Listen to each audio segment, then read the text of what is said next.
Infelizmente, é muita gente sentindo sintomas, né? Esses sintomas aqui em Picos. A gente vai seguir falando deste tema, porque como vimos aí na reportagem, né? Sintomas de gripe, resfriado e de viroses acabam por confundir quem está passando por essa situação. E para nos ajudar a esclarecer melhor como diferenciar e qual tratamento adequado para cada doença, a gente está recebendo aqui no nosso estúdio o médico pediatra Sérgio Feitosa. Bom dia, doutor. Seja bem-vindo mais uma vez ao Notícias de Picos. Bom dia. Então, primeiramente, eu queria que o senhor explicasse para quem está em casa, como é que diferencia, doutor, a questão da gripe, do resfriado, das viroses também, que às vezes as pessoas sentem, já é virose, mas às vezes nem, às vezes é um pequeno resfriado e as pessoas não sabem como tratar e às vezes termina piorando. Conta para a gente.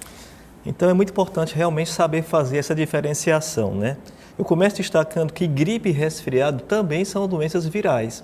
São doenças infecciosas cujo agente, cujo causador é um vírus, né? O vírus da gripe é o vírus influenza, para o qual temos vacinas, e vírus que causam resfriado, que é um quadro clínico mais leve que a gripe, são centenas diferentes, então não tem como prevenir por meio de vacinas. As viroses que a gente chama, nós médicos chamamos e as pessoas também leigas, remetem àqueles quadros em que você tem mais sintomas gerais como febre, dores pelo corpo, dor de cabeça, às vezes vômito, às vezes diarreia, com poucos ou quase nenhum sintoma respiratório. Aí a gente tende a chamar mais de virose, né? E é importante destacar que essas viroses com poucos sintomas respiratórios ou sem nenhum sintoma respiratório, as pessoas devem estar atentas, porque às vezes pode se tratar de um caso de dengue, que também é uma doença viral. E aí o cuidado maior, a gente pode falar um pouquinho mais adiante, já vai ser focado na situação de você evitar certos medicamentos para não ter mais chance de complicações. Essas que estão acontecendo agora, doutor, a maioria dos pacientes apresenta o quê? Nesse momento, o maior volume são de crianças, no meu caso, né, pediatra tendo mais criança, né, de crianças com sintomas respiratórios. Sintomas respiratórios que podem ser decorrentes de quadros infecciosos ou não. Quadros infecciosos, já falamos, gripes, resfriados e, às vezes, infecções bacterianas, né, que já são complicações dos quadros virais iniciais, gripes e resfriados, como as pneumonias. E, às vezes, não tem um quadro infeccioso, um quadro viral, né, associado, ou até começa como um quadro viral, mas depois o quadro se prolonga devido à criança já ter, Jandra, uma situação de uma rinite alérgica e asma. Por isso que às vezes os sintomas dependem de pessoa, né, para pessoa, né, dependendo também do sistema imunológico do paciente. Se me permite usar uma gíria, né, não é como receita de bolo, né? O que a gente mais vê é que as pessoas, às vezes, baseadas no que o filho da vizinha usou, ela vai na farmácia e compra aquela mesma medicação, só que o filho da vizinha é uma criatura única, né? E depende muito também do momento da pessoa. Por exemplo, meu filho hoje pode estar com um quadro de uma gripe, só que hoje, por exemplo, ele está com anemia, ele está com a deficiência de vitamina C. Então, esse quadro gripal nele, causado pelo vírus influenza, ele tem muito mais chance de dar sintomas mais intensos e evoluir para complicações. Agora, esse próprio filho meu, que hoje está com essa gripe, se daqui a 2 anos ele pega de novo o vírus influenza, só que ele não está mais com anemia, ele não está com a vitamina C mais baixa, ele está com o estado geral de saúde muito bom, o mais provável é que esse quadro gripal, mesma doença, tenha bem menos sintomas e bem menos chance de evoluir para uma situação de uma complicação como a pneumonia.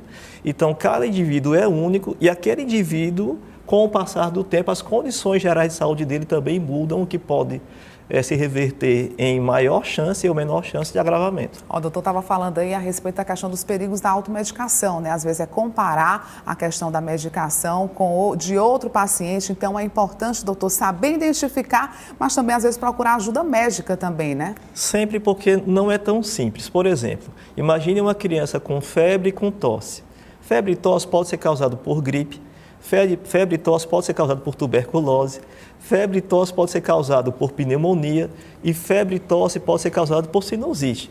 Para parar aqui, são 4 situações de tratamentos completamente diferentes. Então, cai na situação que nós chamamos de diagnóstico diferencial. ou seja, os mesmos sintomas possivelmente causados por várias doenças diferentes. Aí é que entra o profissional, que tem a formação teórica de faculdade e residência, e mais do que isso, a vivência do dia a dia, porque a vida do médico é atender as pessoas, né? Ele vai usar desses recursos que ele tem, conversando com a mãe, examinando a criança, vendo o ouvido, garganta, auscultando os pulmões, para elaborar as hipóteses diagnósticas e, a partir daí, decidir se precisa de remédio. Muitas vezes não precisa nada além de um medicamento para febre, como foi falado no VT, né? Hidratação e lavagem nasal, ou se vai ser necessário, por exemplo, realizar exames complementares, como radiografias e exames de sangue. Doutor, assim, a gente viu na reportagem também a questão desses medicamentos, essas ervas medicinais, inclusive o mel também, esses xaropes. Como é que eles entram na questão do tratamento? São mesmo eficazes? Dá para prevenir? É importantíssimo a gente falar sobre isso, né?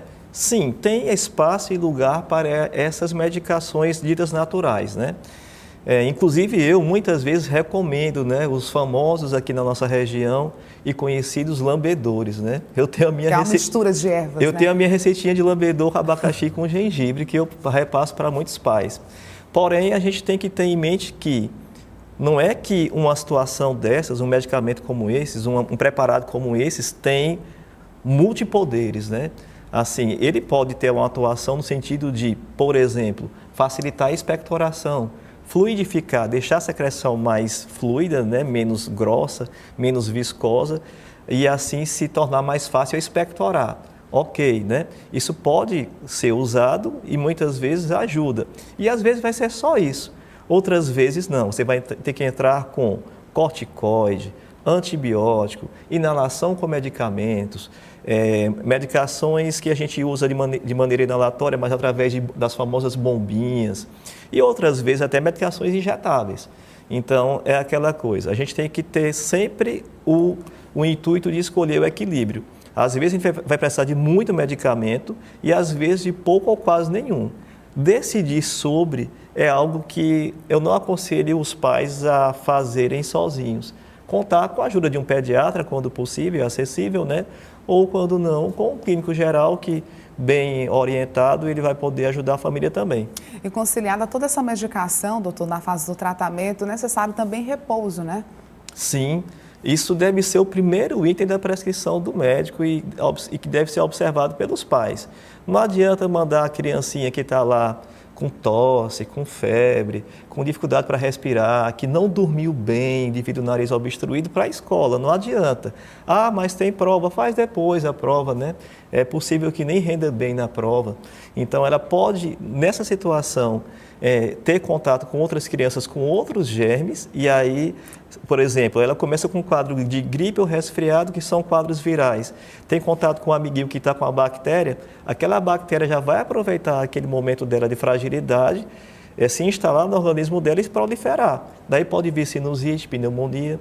Então, além de estar mais suscetível a ter doenças mais sérias, além daquela que ela já está, ela pode transmitir para outros também, né?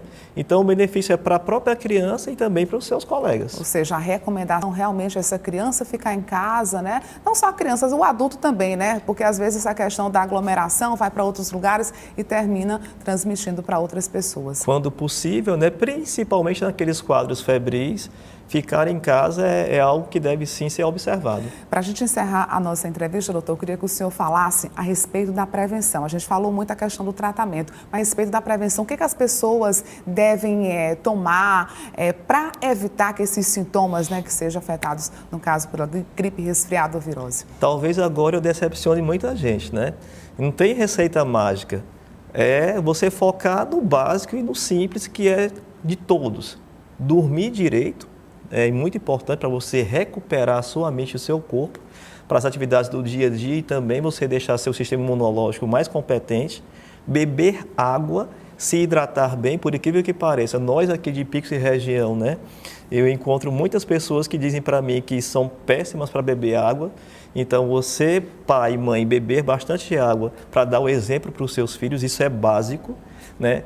É através do sangue que o nosso sistema imunológico ele vai circular, né? Nossas células de defesa e de anticorpos. Se o sangue está viscoso por pouca água, como é que funciona? E até às vezes nesse período chuvoso as pessoas não costumam sentir sede e terminam deixando realmente a água de lado, né? E isso, né? Isso é uma coisa que complica mais.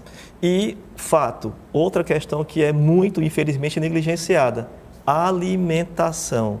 Uma alimentação mais natural possível e com todos os grupos alimentares, frutas, verduras, proteínas como carne, ovos, né?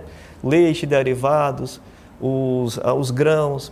Então, uma alimentação mais natural. Então, resumindo, alimentação adequada, sono adequado e hidratação. E uma vida ao ar livre também. Isso é pouco falado hoje em dia por nós profissionais e as pessoas também tendem a não valorizar, mas precisamos de tempo ao ar livre, de ter exposição a ambientes externos, né, à natureza. Isso tem ficado cada vez mais em evidência, não precisava, né, mas chegamos nesse momento em que a gente tem que recomendar o simples.